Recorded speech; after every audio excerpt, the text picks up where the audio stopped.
Hi, it's Malcolm here and welcome to another TTS video. So in this video I am going to This do event what we will call start in average 5 trading. minutes.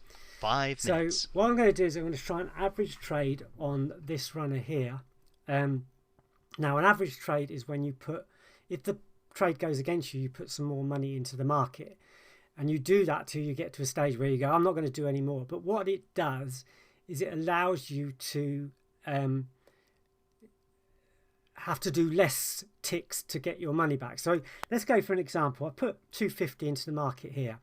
Now you see this is going against me at the moment. If I do a 1, 2, 3, this runner here could be affecting my price coming down. Now you see at the moment 1, 2, 3, I need about 4 ticks to be able to get my money back.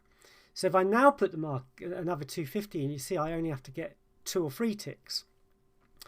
So by putting more money into the market, you literally can decrease the amount of ticks. So if we go here, I've got to get to, at the moment, 179 in order to make any money. So if I put 250 in there, now I only have to get to 180. So it's kind of moved me up those ticks.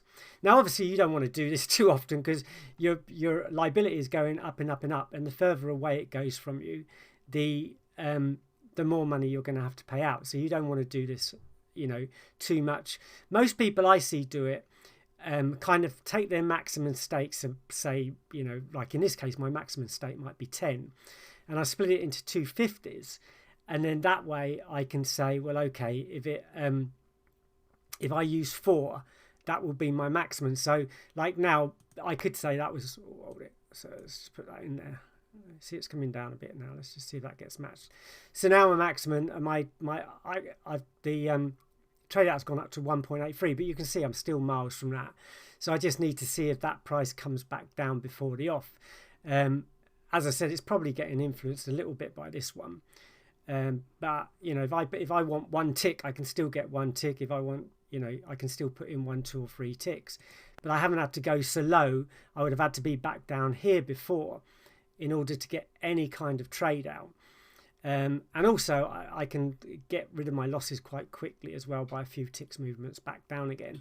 I mean, my liability has increased. Obviously it has, because I've put more money into the market. But if I was expecting to put that amount of money into the market in the first place, then that's the way trading sometimes goes. But at least what I've done is I've put the 250 in. If it went my way, I could just wait for it to drop to get my tick value for what I'd normally get for 10, but for 250. Or I could still be putting more money into the market if it was going my way, just to see if I could still make the trade.